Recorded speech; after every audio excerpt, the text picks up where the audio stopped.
biomaterials course.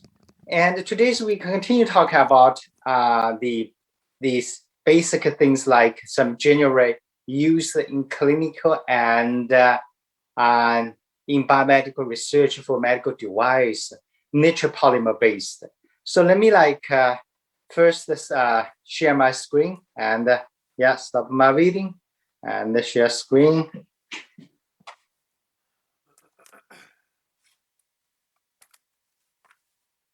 Yeah, so be good.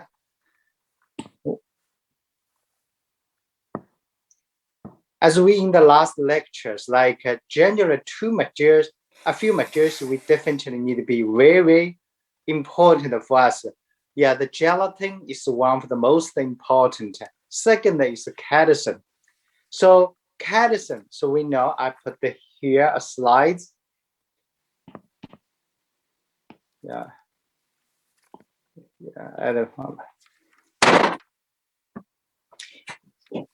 So if we know the gelatin, cadmium, arginate, generally you can do everything by materials.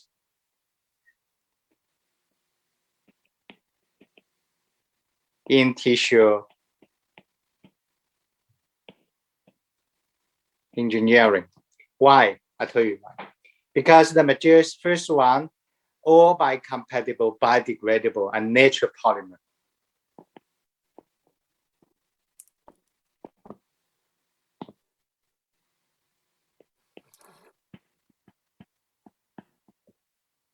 And the gelatin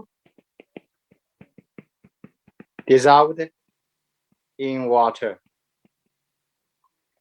Cell attachable. Okay, all cell can grow on site. Let me here's one. Can grow on its surface. Gelatin, right? And the gelatin also, can be like gelatin MA for cross-linking. And cadmium is not water, not dissolved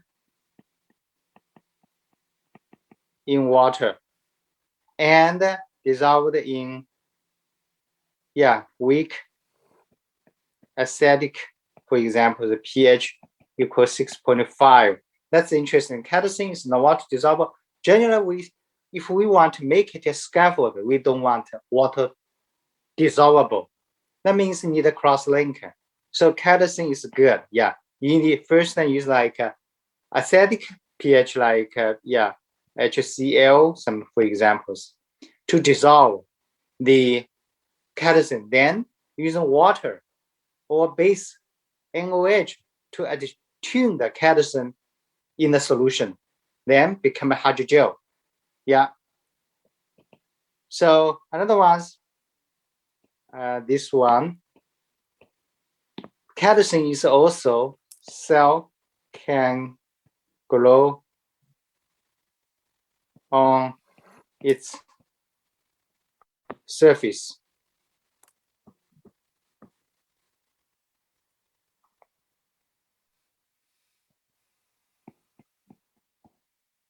Means like a cell is attachable. Yeah, that's the nuclear, they can this one, okay? They can this one, gelatin definitely, yeah. I have a question. Yes, please. You're saying that for biomaterial, we don't want material to dissolve in water, but gelatin does. So what's the application for gelatin then? Oh, gelatin, as I said, make a cross-linking. Oh, okay. Yeah, JAMA. Did you guys remember? JAMA. Yeah, in this one. Let me show you guys. In the last lecture. So only after cross-linking we use the after gelatin. Yeah. Okay. And also in the 3D printing, using gelatin for sacrificial. You guys remember? So we can painting, for examples, like where's my, this one. Let me like finish this one, then we go back. So generally generating after cross-linking, you can say attachable. Then 4 as arginate. Arginate, interesting, is water dissolved in water, right? And the interesting, the materials is no toxic to cells, but non-attachable, right? Non-attachable. So what we can do? So, but like, the cells, and then you can use like a very easy way using calcium for cross-linking, then not dissolved in water. So that's very useful for arginate and for 3D printing. And so that's this. One gelatin is one gelatin calcium arginate. So let me like first one, because gelatin we already introduced a lot. So I want to like present a lot of several application cases in the calcium and arginate. Then I one by one give you in the movie give you guys explanation. So first is calcium, and the calcium has a natural abilities like natural antibacterial.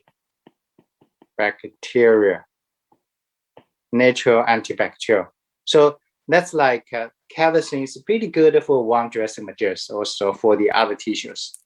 So let me go back to several movies. The calcium go first.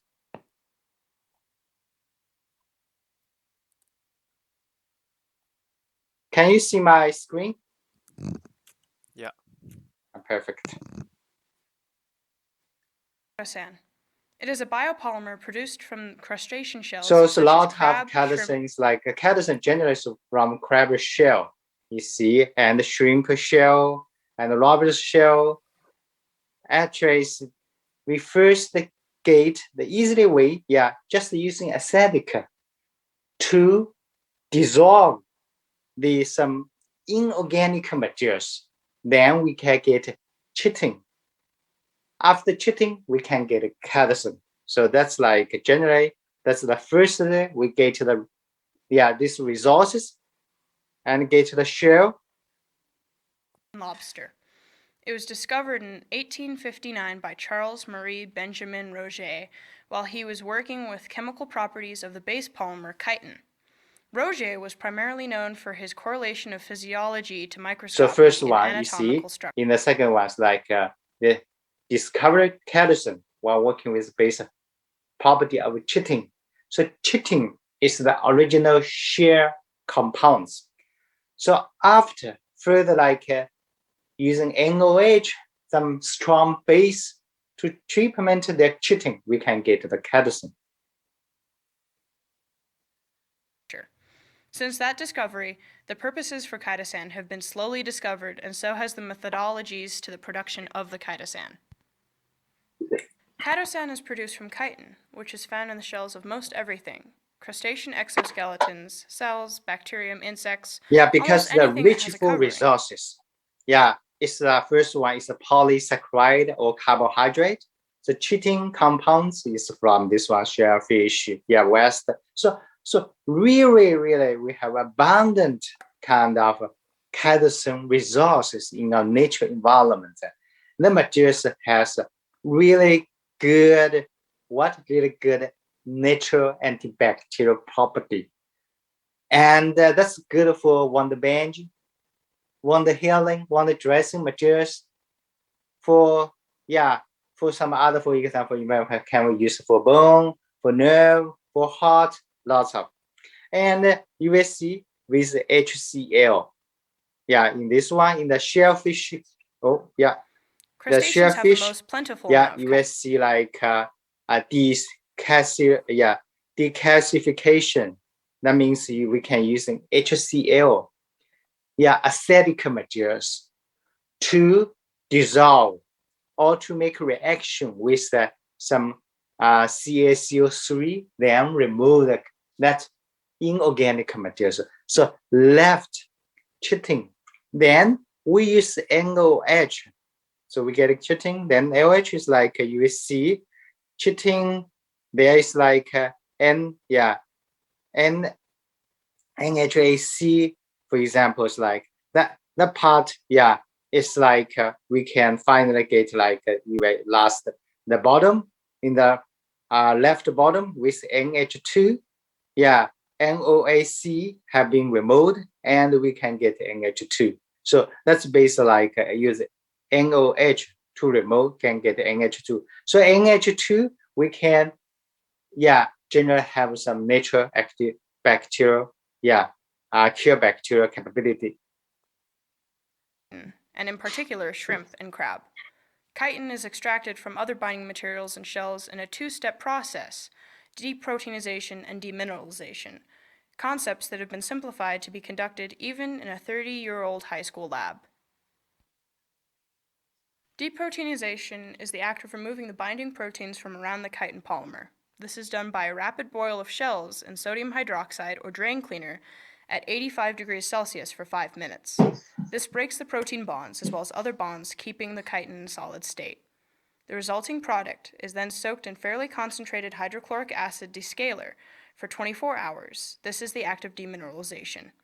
Each stage You produces see varied size the pores.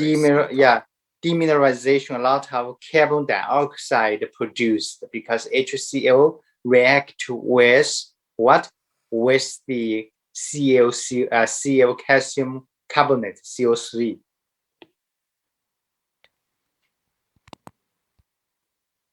To produce chitosan, the chitin goes through a process called deacetylation, where the acetyl-CoA enzyme is removed along with other histamine enzymes commonly associated with shellfish allergies. Chitin is then placed in 25% sodium hydroxide at 90 degrees, and here's where things get complex. So first one, yeah, we use NOH to remove the protein, yeah, to make a deproteinization. Then, yeah, we use 50% 6-MHCl to demineralization and get chitin. 6 to 10 hours. This procedure was modified from numerous research sources and then adapted according to the resource availability and to adapt to environmental pressures different from sea level. Making chitosan at higher elevations than sea level actually reduces the amount of deacetylation cooking time. Once chitosan is deacetylated, it is filtered, washed, and dried. The substance can be ground down to the texture needed for whatever application is desired. When added to other polymers, it can enhance gelification, and when added to starches, it can be made into spheres and other shapes. At each step, the hydrochloric acid and sodium hydroxide is neutralized into harmless proteins and salts that can be dissolved. This method has a very small amount of waste product. Chitosan is described as a polysaccharide made of linked D-glucosamine. Another process that chitin can go through is hydrolysis, where chitin is boiled in hydrochloric acid instead of sodium hydroxide, producing glucosamine, a product used in joint replacement therapy and to reduce Another one arthritic is like, damage in yeah, body. for glucosamine made from chitin. So you give like long time hydrolysis, HCl, yeah, process, we can get glucosamine, or like you get NOH, you just get the chitosan. So that's the two steps. Yeah, if you take a look at the glucosamine glycan in the Costco, yeah, that's for joint health. So that's N. N means like from this one, NH, yeah, amine group, NH, get acetyl, and the bigger one, number 6, 1, 2, 3, 4, 5, 6, from a ring is glucosamine. Joints. This is the acetylated form of chitin, known as N-acetyl D-glucosamine. So why go through all this trouble to produce chitosan? Chitosan has a very unique property, chelation, or the ability to absorb molecules of varying sizes through ionic binding. So that's for the pores- environmental application. For examples like if like encapsulate with like golden nanoparticle, and we can with like to capture mercury. So the mercury can let the use chitosan and the golden nanoparticle to capture and clean the water. Sizes of chitosan can be adjusted through the deacetylation process time to make it more or less absorbent. This leads to many potential uses, both proven and theorized. Chitosan has a number of commercial, biomedical, and environmental uses.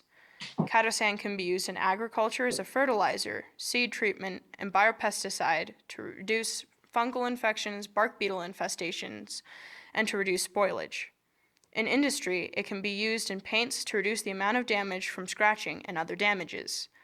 Recently, a new super absorbent wound dressing bandage was produced by the medical industry and military that can be injected into the wound to stop bleeding in the field until proper medical care can be administered.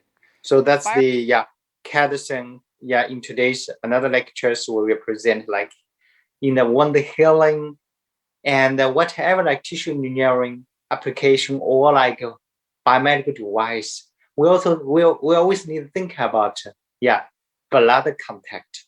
So wound healing materials or like in outside for skin or inside the organ and some other tissues, we'll think about like one thing is how to stop the bleeding quickly, because that's we have a golden hour.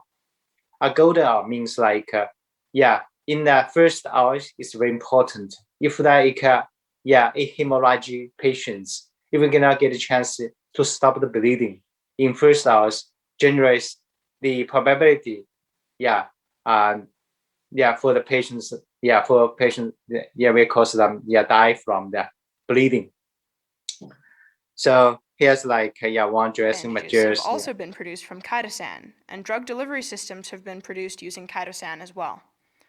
Controversial uses include as a dietary supplement to limit the body's ability to absorb fat, and as a cancer treatment, where the chitosan neutralizes the chemicals that cause cancer and restore the normal function of the cells.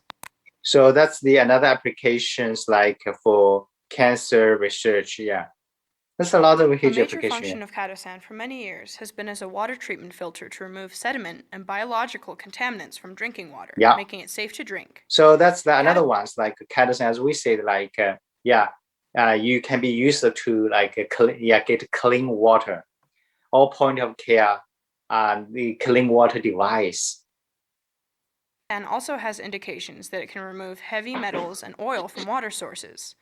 Recent tests have also used chitosan to remove radionucleotides, hormones, antibiotics, and pharmaceuticals from water, producing nearly 99.9% contaminant and particle-free drinking water. Chitosan can be integrated into other hydrogels for filtration and other purposes and to make stronger plastics. Chitosan is biodegradable and non-toxic and can be washed, therefore recycled in its purpose, even if it has been colored with pigments. Theoretically, it can be used to extract contaminants from other liquids, including blood. One of the premier qualities of chitosan is that it is self-healing. So therefore, as an additive, it can repair itself, lending chitosan to a future of self-healing building materials and even the potential of biosynthetic skin. It can also be cleansed and reused and adapted according to the resources. Controversial uses, major function of chitosan water sources, and particle-free drink, and including blood. For self-healing building materials. So self-healing means like if we get the materials cut, they can grow back. And because they can form very strong hydrogen bond and some ionic bond, we can use this one. And even the potential of biosynthetic skin. It can also be cleansed and reused while remaining non-toxic and safe. The production of chitosan is self-sustainable and can open up numerous environmental possibilities, such as crustacean recycling programs, which can also open up different economic opportunities in areas where the economy has suffered a downturn. Chitosan is truly a material of the future. Yeah, kerosene. You can list all my biomedical materials. You can get to the application. So that's kerosene. Then we go to arginate materials. So arginate, as we already introduced, yeah, the structures like water is dissolvable, and that's the kerosene. If you take a look at this one, the basic is this one to kill bacteria. NH2, we get the kerosene. And right now, it's like a lot of people use this one for bioplastic.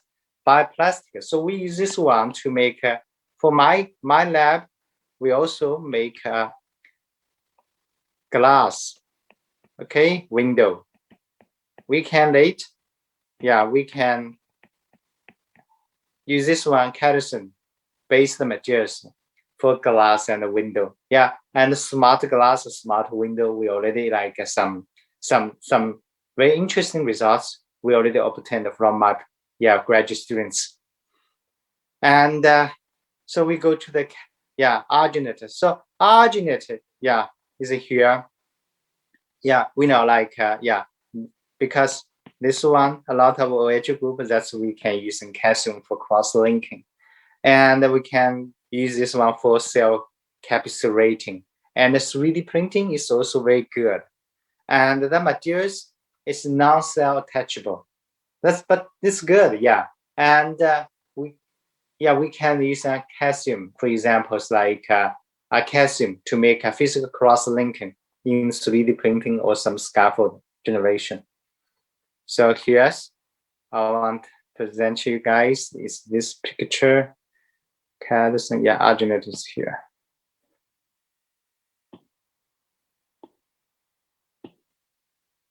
Raw material made from refined seaweed, which is used in a number of industries, such as a wide array of medical and clinical applications. It has a number of applications in the pharmaceutical industry.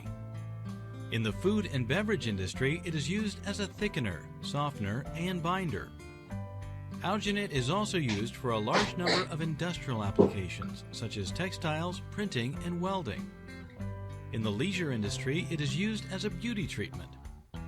Alginate is also used in the craft industry as a skin-safe mold-making ingredient. Refined alginate is derived from the cells of brown seaweed, which is available throughout the world, but primarily from Northern Europe, Chile, China, and our West Coast. Alginate is refined using two methods, the calcium alginate process and the alginic acid process. The processes are identical through the first 6 steps, but then diverge in the last 3 of the refining steps. The first step consists of the harvesting of the brown seaweed. From brown, it is brown then dried seaweed, and chopped before it can be used.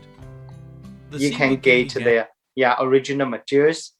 We harvest and dried. We can move next step.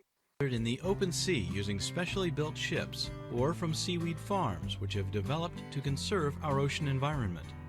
Once harvested, it is hung up to dry on large poles. After drying, it is chopped into small pieces so that it can be better processed. Dilute formalin is added to each batch of chopped seaweed. This is a solution of formaldehyde containing a small amount of methanol. This chemical causes the seaweed to swell up.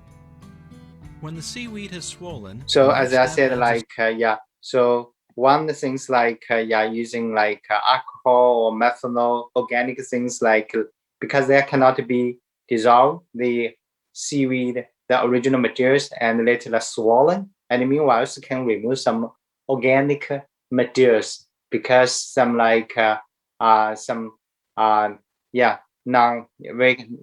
contaminated materials because a lot of is inorganic. So with like the alcohol, methanol, this kind of materials can purify some part of. Swollen, the next step adds a sodium carbonate solution. This alkaline solution begins the extraction process. It takes a large capital investment in extraction machinery to refine the alginate into a usable raw material. The extraction process uses centrifugal force to separate out the liquid from the solid matter. At the end of this phase, the seaweed has been separated into an algin containing liquid and a solid seaweed slurry. The slurry isn't wasted as it is used for feed and fertilizer. In the sixth processing step, sodium alginate is produced. In the alginic acid process, hydrochloric acid is added to the sodium alginate, creating a gel-like substance. In step 8, some of the liquid is evaporated off in a dewatering process.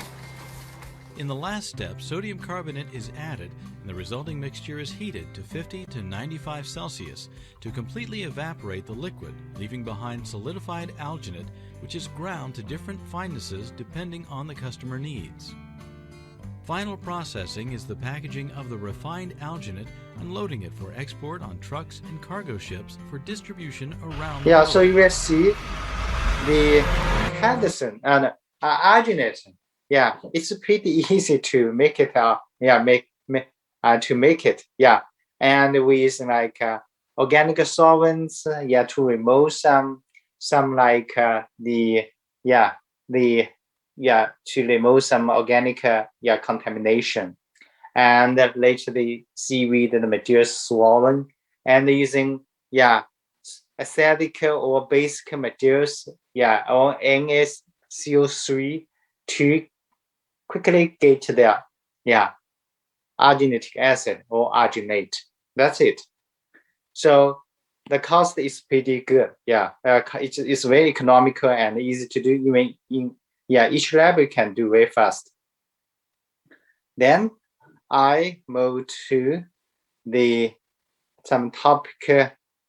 This one is one dressing materials using arginate. So that's like generally I want to show you like the materials is like with silver. So lots of one dressing materials. If only arginate or even some basic one dressing is not enough. So we generally put like antibacterial materials inside. So here's they using silver. Silver is like generally we can say silver is one of the best antibacterial materials, and no bacterial resistance will be produced. It's unlike antibiotics. That's where cause like the resistant bacteria strains. And using nano silver, that here, put it here. This one and add one slide, more slides.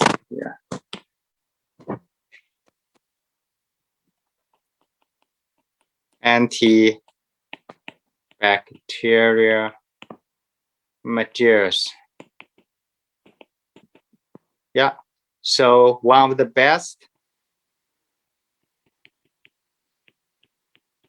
and also economic is silver. So we easily we can get nano silver. That's I would like in that. Suppose this class I put this lab into you guys, nano silver, and to kill bacteria. Okay, nano silver. It's easy and to do. It's not difficult. We can use a lot for like using citric acid. To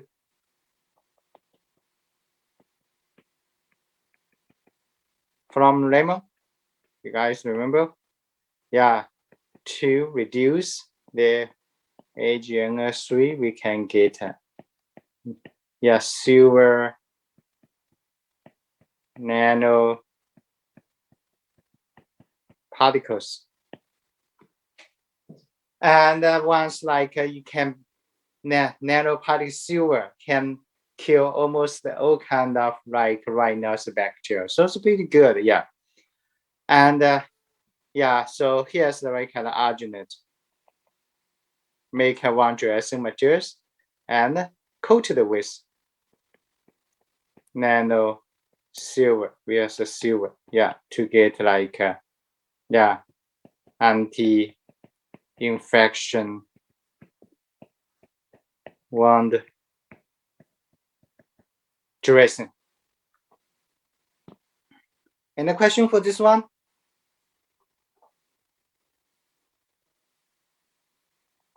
Let me move back to the movie.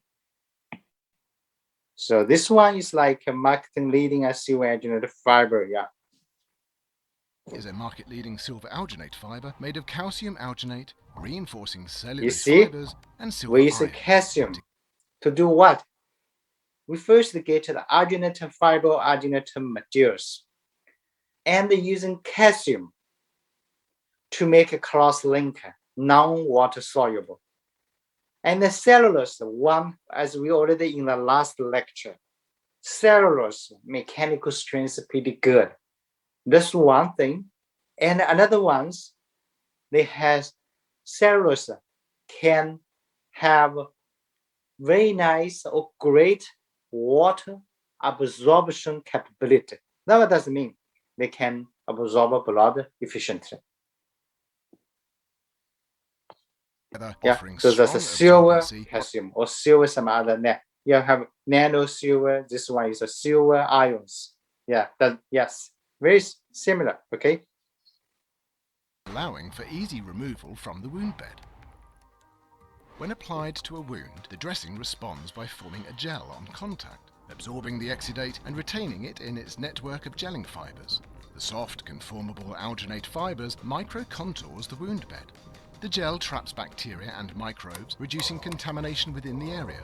Together with a high absorbency capacity to control exudate levels, an optimal environment for wound healing is created.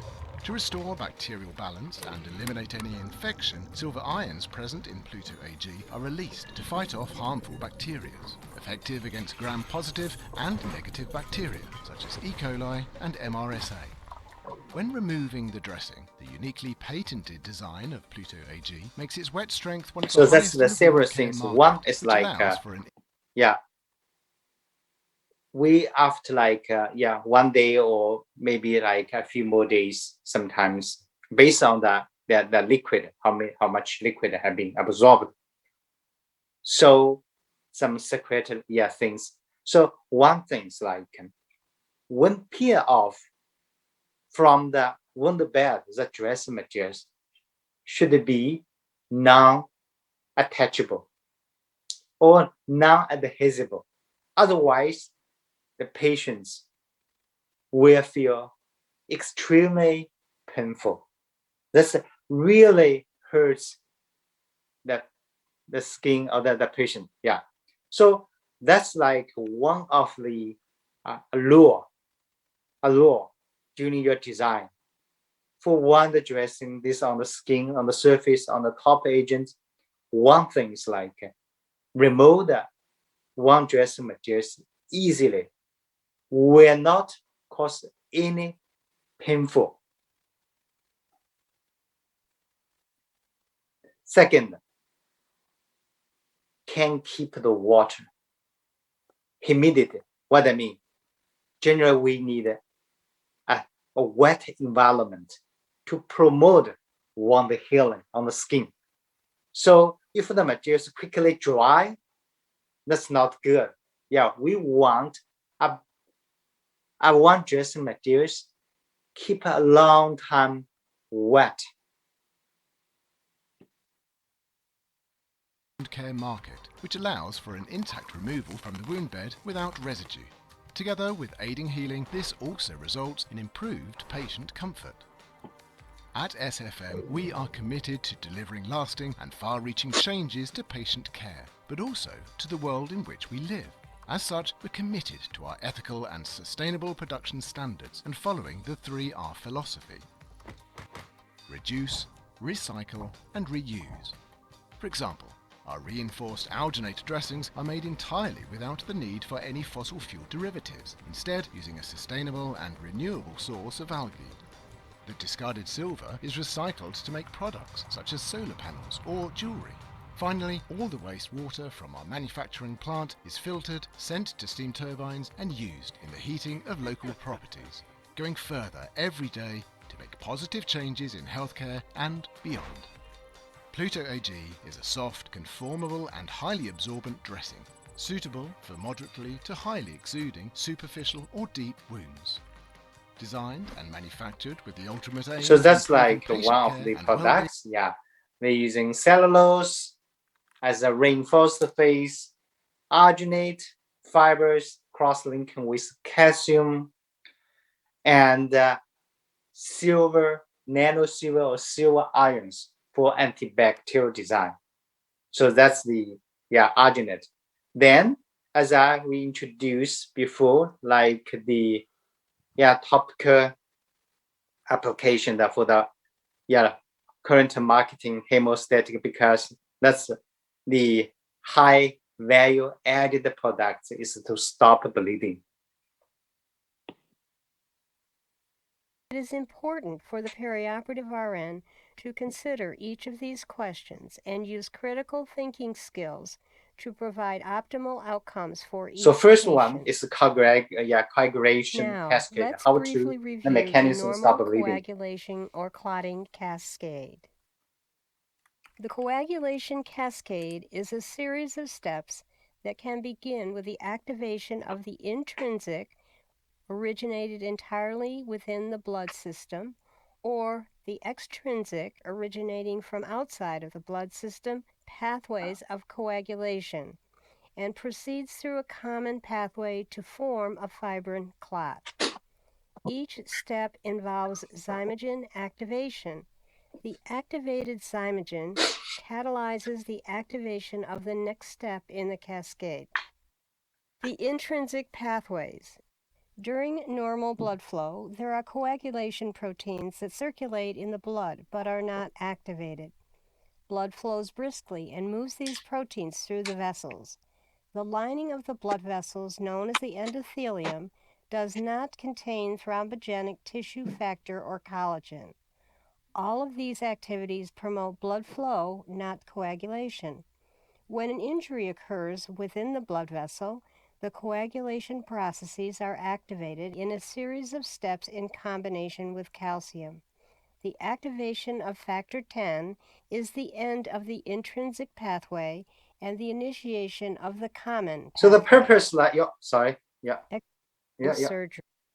Organizations. So the purpose here is like what we need to do is like let the clotting forming, and the clot forming is we need swabbing.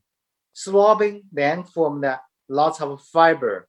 The fiber is the fibrillin, and the fibrillin will form the finally cross-linking from the clot. So that's the basic mechanism. Coagulation processes are activated in a series of steps in combination of factor 13 to stabilize the clot, activation of platelets to so here's like seal another the one is clot, like we and always think about how to activate the platelets. So platelets play a key role for the throbbing and fibrillin make a blood clot. Activation of factors 5 and 8. Topical hemostatic products are indicated for use as an adjunct therapy to traditional methods of hemostasis, and when traditional methods of hemostasis are ineffective or impractical. Topical hemostatic products interact at different phases of the coagulation cascade. For example, it is important for the perioperative RN to know that thrombin products may interrupt the normal clotting cascade. At this time, we have representative So that's like samples of during your topical design, hemostatic always think about one way is like how to introduce fibrillin and how to activate platelets. products being used in today's operating rooms. We have categorized the topical hemostatic products into these 5 categories: mechanical agents, active agents, flowables, fibrin sealants, and others. Let's review each category. Remember, So this one is a cyanoacrylate. It's very similar to PU reaction. Cyano. If you go back to my slides for polyurethane, and the glutaraldehyde is a cross-linking agent. And the fibrillin, you see, blood clotting is the last step is fibrillin, right? So our system see the fibrillin, then we form the clotting. is a representative sample that is in today's operating rooms. We may not list every topical hemostatic product or have every type of product or every company's product for every category. And as you know, new products appear on the market frequently. Mechanical agents are topical hemostatic products that are indicated to stop minimal bleeding. The mechanism of action is to provide a physical matrix for clot initiation and are commonly used for minimal bleeding. They are considered relatively safe, are easy to prepare, and are generally inexpensive. It is important to review the product insert prior to use. These products can swell and are not recommended to use in confined spaces. These are not recommended to be used in areas of infection, and it is important to know these products can cause a foreign body reaction if they are not removed. Mechanical hemostatic agents vary in composition and include porcine gelatin, bovine collagen, oxidized cellulose, polysaccharide spheres, and beeswax. You see? Here are some of the Yeah, commercial collagen, gelatin, cadmium, right? That's the way cellulose. A lot of things, yeah. That's but we already know, right? Polysaccharide sphere. That could be arginate. names of mechanical agents that originate from porcine gelatin. These include gel foam and surgifoam. Here are some of the commercial names of mechanical agents that originate from bovine collagen. These include Avatine, Heliostat, Instat, and Ultrafoam. Here are some commercial names of mechanical agents composed of oxidized cellulose. So cellulose, oxidize the cellulose. I choose the piece is the price is even higher than a gold. So the cellulose right now, oxide cellulose means like general cellulose is not water soluble. So oxidize the cellulose is very useful materials right now and one of the best, in the clinical wound dressing materials, and is also the most popular hemostasis materials in current battlefield to every year save lots of people's life. And cellulose then give an oxidant, get the oxidized cellulose. The cellulose generate, if we put in the water, generates the cellulose. But oxidized cellulose, when meet with the water, blood, they form a transparent kind of gel film. The gel film can absorb and stop the bleeding. Products: Surgicel, Very expensive right Surgicel now. Fibrillar, Surgicel Nunit, and Surgicel Snow. But the cost is really low. Yeah. Here are some commercial names of mechanical agents that are polysaccharide spheres. They include Arista and Vitasure. Beeswax combined with softening agent paraffin and isopropyl palmitate is a mechanical hemostatic agent. A commercial name for this product is bone wax. Peggy, Dr. Smith has asked me to open this topical hemostatic agent for you. Okay. So I got this out of the cupboard. It's kept at room temperature, and we can go ahead and check the product information together. It expires December of 2013. Okay. It's Surgicel Snow 4x4. Thank you. And I'll go ahead and open that for you. Okay, thank you.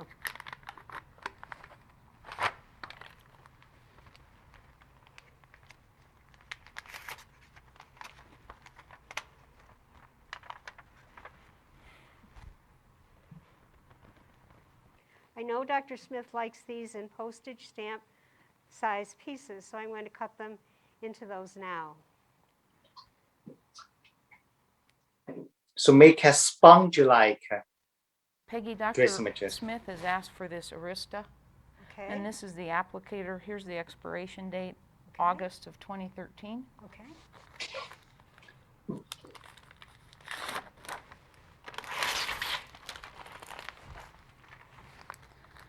And then this is the product with the expiration date of October of 15. Okay.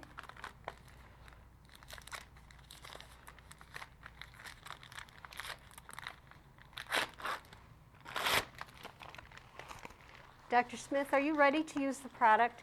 It's important for you to know that the surface needs to be free of any oozing blood before you apply the product.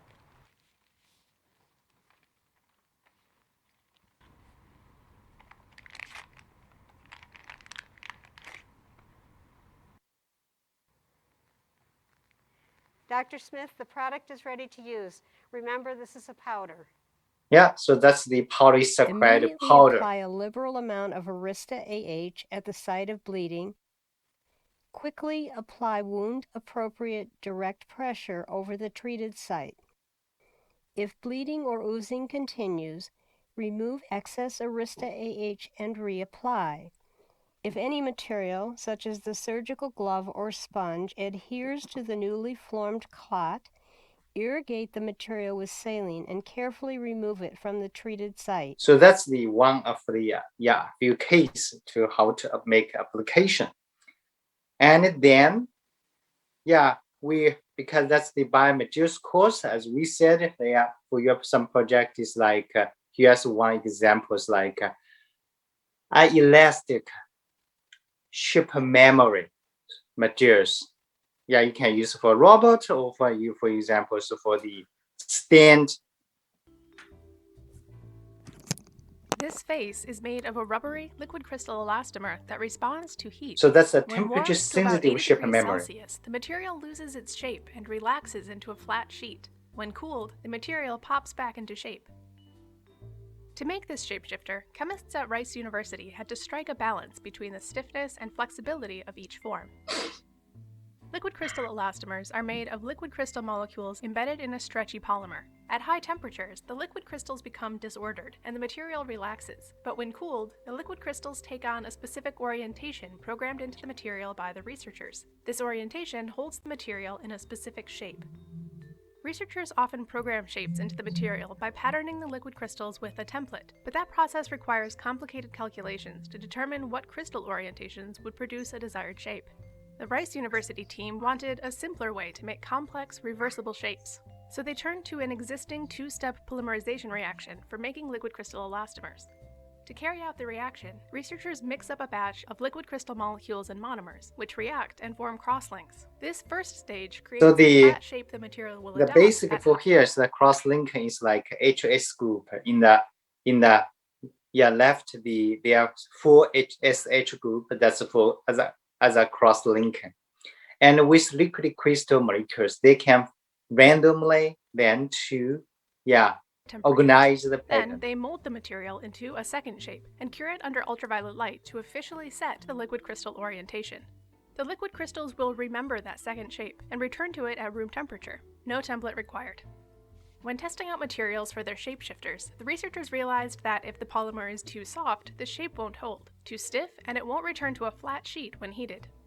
To achieve the ideal material, the researchers varied the composition of their initial monomer mixture to control how much cross-linking happened in each step of the reaction. They did this until the material was just right and could be molded into a variety of complex shapes and still revert to a completely flat sheet. That means like we can use this one for the for the no reason to panic.